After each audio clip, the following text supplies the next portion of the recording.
विश्वभर चर्चित रहेको ई-कमर्स कम्पनी अलिबाबाका संस्थापक ज्याक माले 3 दिने नेपाल भ्रमण गरेका छन्। 15 दिने पर्यटक भिसामा मंगलबार नेपाल झरेका उनले 3 दिन नेपालमा बिताएर बिहीबार पाकिस्तानतर्फ लागेका हुन्। भ्रमण अवधिमा ज्याक माले नेपालका उच्च स्तरीय व्यक्तिसँग भेटघाट गरेका भनिए पनि कोसँग भेटघाट गरे भन्ने सार्वजनिक भएको छैन। कालीमाटी तरकारी बजारदेखि बौद्ध स्तूपसम्म पुगेका ज्याक माको नेपाल भ्रमणको उद्देश्यबारे यकिन विवरण भने सार्वजनिक भएन। यद्यपि ज्याक माको नेपालसँगको साइनो भने नयाँ होइन। कोरोना महामारीका बेला ज्याक माले नेपाललाई 3 करोड रुपियाँ भन्दा बढी स्वास्थ्य सामग्री सहयोग गरेका थिए। त्यति बेला उनले 1,83,84,000 रुपियाँ बराबरको N95 मास्क र 1,55,10,000 रुपियाँ बराबरको कोरोना परीक्षण किट प्रदान गरेका थिए। साथै नेपालमा सञ्चालित दराज.com को सेयर किनेर उनले पहिले नै व्यावसायिक सम्बन्ध स्थापित गरिसकेका छन्। चीनको एउटा गरिब परिवारमा जन्मिएर सङ्घर्ष गर्दै अर्बपतिका रूपमा कहलाएका ज्याक मा धेरैका लागि उत्प्रेरक व्यक्तिका रूपमा समेत चिनिन्छन्। लामो समय सार्वजनिक जीवनबाट हराएका उनको कुल सम्पत्ति 50 अर्ब डलर भन्दा माथि छ। यस्तो छ ज्याक माको सङ्घर्ष र सफलता। सन् 1964 सेप्टेम्बर 10 मा चीनको सिन्जियाङ प्रान्तको हाङझोउमा ज्याक माको जन्म भएको हो। ज्याक माका आमाबुबा चिनिया नृत्य संस्था पिङ्गटानका कलाकार थिए, जो एक प्रकारको कथापरक परम्परागत नृत्य देखाउने र सिकाउने संस्था थियो। ज्याक माको बाल्यकालको नाम युन थियो। यद्यपि एकजना विदेशी पर्यटकले उनको नाम नै परिवर्तन गरेर ज्याक मा बनाइदिए। त्यसको पछाडि पनि कारण छ। ज्याक बाल्यकालमा पढाइमा खासै अब्बल थिएनन्। उनको अङ्ग्रेजी निकै कमजोर थियो। यद्यपि उनलाई अङ्ग्रेजी सिक्ने रहर भने औधी थियो।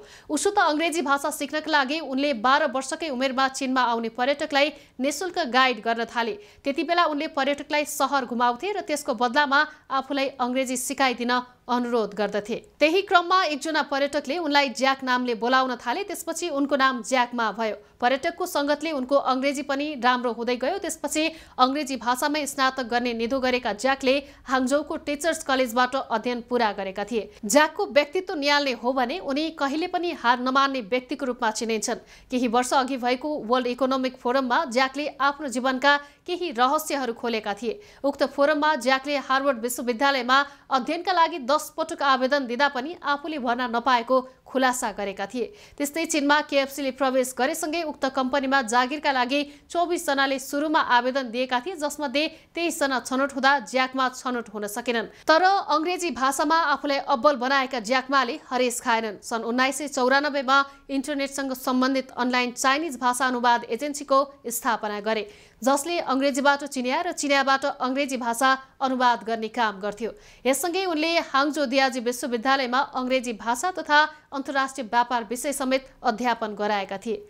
यही बीचमा ज्याक मा सन् 1995 मा अमेरिका हानिए। अमेरिकामा उनले आफ्नो साथी स्टुअर्ट मार्फत इन्टरनेटको बारेमा थाहा पाए अनि साथीसँग मिलेर सन् 1996 मा उनले अमेरिकामा chinaelopages.com नामक वेबसाइट बनाए। त्यसको 3 वर्षपछि सन् 1999 मा ज्याक आफ्नै जन्मभूमि हाङझोउ फर्किए। त्यसपछि 18 जना साथीसँग मिलेर $60,000 ऋण खोजेर ई-कमर्स वेबसाइट अलिबाबाको सुरुवात गरेका थिए। यही बीचमा ज्याक मा सन् 1995 मा अमेरिका हानिए। अमेरिकामा उनले आफ्नो साथी स्टुअर्ट मार्फत इन्टरनेटको बारेमा थाहा पाए अनि साथीसँग मिलेर सन् 1996 मा उनले अमेरिकामा chinaelopages.com नामक वेबसाइट बनाए। त्यसको 3 वर्षपछि सन् 1999 मा ज्याक आफ्नै जन्मभूमि हाङझोउ फर्किए।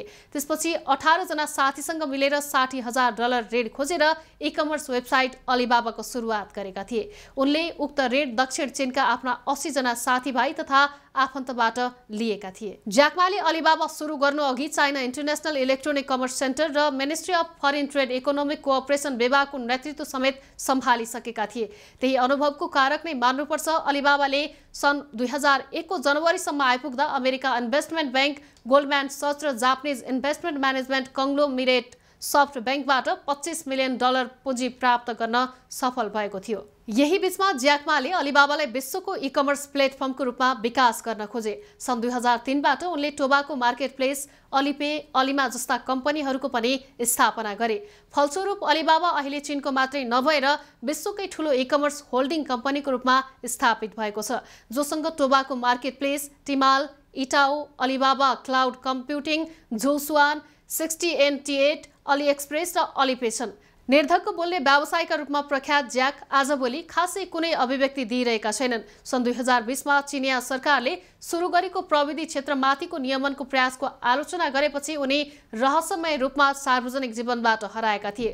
त्योसँगै उनैले स्थापना गरेर अमेरिकी कम्पनी अमेजनको हाराहारीमा पुर्याएको चिनिया एन्ट ग्रुप अलिबाबा लगायत 13 कम्पनीमा पनि धेरै अधिकार गुमाउनु परेको थियो। उक्त कम्पनीमा प्रत्यक्ष र अप्रत्यक्ष रूपमा ज्याक माको मात्रै 53.46% स्वामित्व थियो। सन् 2020 को नोभेम्बरमा एन्ट ग्रुपले $37 अर्ब को आइपिओ समेत निष्कासन गरेको थियो।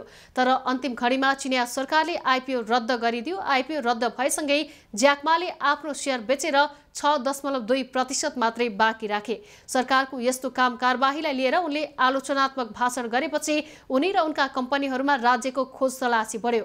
सरकारका अनेकौं जाँचबुझबाट हैरान भएपछि 2020 को अन्त्यतिर ज्याक माले चीन छाडे। झण्डै 2 वर्ष चीन छाडेका ज्याक 3 महिना अघि मात्र स्वदेश फर्किएका थिए। यसअघि सन् 2022 को नोभेम्बरतिर ज्याक मा जापानको राजधानी टोकियोमा देखा परेका थिए। साथै ज्याक माको स्वदेश फिर्तीसँगै चिनिया निजी क्षेत्र र प्रविधि क्षेत्रमा उत्साह बढेको खबरहरू बाहिरिएका छन् भने अलिबाबाको शेयर मूल्य एकैपटक 4% ले बढेको छ। झण्डै 3 महिना अघि चीन फर्किएका ज्याक माको नेपाल भ्रमणलाई निकै चासोका साथ हेरे पनि ज्याक माको औपचारिक कार्यक्रमका बारेमा खासै जानकारी सार्वजनिक गरिएन।